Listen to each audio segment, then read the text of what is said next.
ఐకమత్యం అంటే మనం తుమ్మెద మీద రాయి విసిరితే తుమ్మెద పారిపోతుంది, అదే తేనె తుట్టె మీద విసిరితే మనమే పారిపోవాలి. ఇద్దరూ కొట్టుకుంటే ఒక్కరే గెలుస్తారు, రాజీ పడితే ఇద్దరూ గెలుస్తారు. మెట్టల విలువ వేలలో కానీ వేసేది కాళ్ళకి, కుంకుమ విలువ రూపాయలలో కానీ పెట్టుకునేది నుదుటిపైన. విలువ ముఖ్యము కాదు, ఎక్కడ పెట్టుకుంటామనేది ముఖ్యము. ఉప్పులాగా కటువుగా మాట్లాడేవాడు నిజమైన మిత్రుడు, చక్కెరలాగా మాట్లాడి మోసగించేవాడు నీచుడు. ఉప్పులో ఎప్పుడూ పురుగులు పడ్డ దాఖలాలు లేవు, తీపిలో పురుగులు పడని రోజూ లేదు. ఏడుస్తూ ఈ లోకంలో అడుగెడుతావు, ఏడిపిస్తూ ఈ లోకాన్ని వదిలి వెళ్ళిపోతావు. రమ్మన్నా సన్మార్గంలోకి ఎవ్వరూ రారు, వద్దన్నా చెడు మార్గాన్నే ఎంచుకుంటారు. పాలు అమ్మేవాడు ఇల్లు తిరగాలి, సారాయి అమ్మేవాడి దగ్గరికే అందరూ వెళతారు. పాలల్లో నీళ్లు కలిపినావా అని అడుగుతారు, ఖరీదైన సారాయిలో నీళ్లు కలిపి తాగుతారు. పెళ్లి ఊరేగింపులో బంధుమిత్రులు ముందు, వరుడు వెనకాల. శవయాత్రలో శవము ముందు, బంధుమిత్రులు వెనకాల. శవాన్ని ముట్టినందుకు స్నానం చేస్తారు, మూగజీవులను చంపి భుజిస్తారు. కొవ్వొత్తులను వెలిగించి చనిపోయిన వారిని గుర్తు చేసుకుంటారు, కొవ్వొత్తులను ఆర్పి జన్మదినాన్ని ఆచరిస్తారు. హే మానవా, పుట్టినప్పుడు జాతకము, మధ్యలో నాటకము, చావగానే సూతకము, అయినా ఆగదు జనుల మధ్య కౌతుకము. కష్టమొస్తే భగవంతుని కొలుస్తావు, ఆయన నీకు రాబోయే కష్టాన్ని ఆపడు.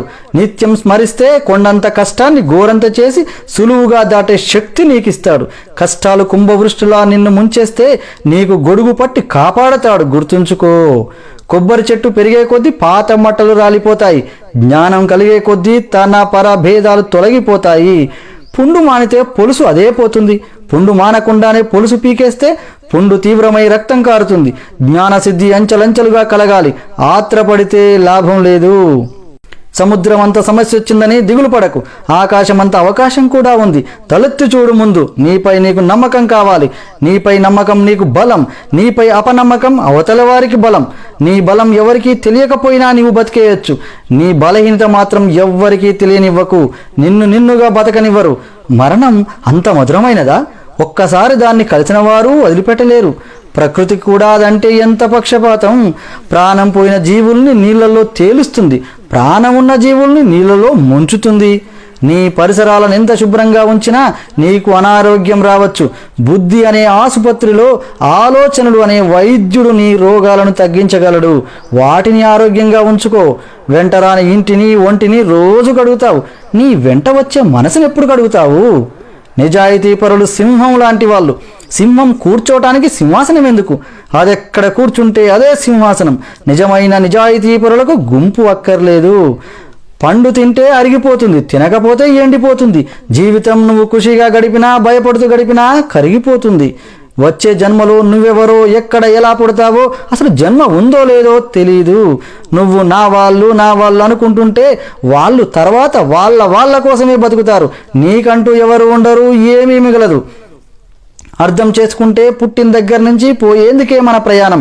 ఈ మాత్రం దానికి పుట్టడం ఎందుకో తెలియదు, తెలుసుకోవటంలోనే ఉంది కిటికంతా. అందుకే ఈ జీవితం అంతా. మరణం దగ్గర పడితేనే మహాసత్యాలు బోధపడతాయి. పని చేయడానికి పని మనిషి దొరుకుతుంది, వంట చేయడానికి వంట వాళ్ళు దొరుకుతారు. రోగం వస్తే నీ బదులు భరించడానికి ఎవరూ దొరకరు. వస్తువు పోతే దొరకచ్చు, జీవితం పోతే మళ్ళీ దొరకదు. తెరపడే రోజు ఏం తెలిసినా ప్రయోజనం ఏంటి? పక్కనెంత మంది ఉన్నా, ఎంత సంపద ఉన్నా ఏంటి? 40 లక్షల కారైనా, 4000 సైకిల్ అయినా రోడ్డు ఒకటే. 10 అంతస్తుల మేడైనా, పూరి గుడిసైనా వదిలేసే పోవాలి. రైల్ జనరల్ బోగిలో వెళ్ళినా, ఫస్ట్ క్లాస్లో ప్రయాణించినా స్టేషన్ రాగానే ఒకేసారి దిగిపోతారు. కళ్ళతో ఈ జగత్తును చూస్తే కనిపించేవి కేవలం దృశ్యాలే. హృదయంతో చూడగలిగితే జగత్తంతా సుందరమే. మానవులుగా బతకడం కాదు, మానవత్వంతో బతకాలి. సర్వే జనా సుఖినో భవంతు.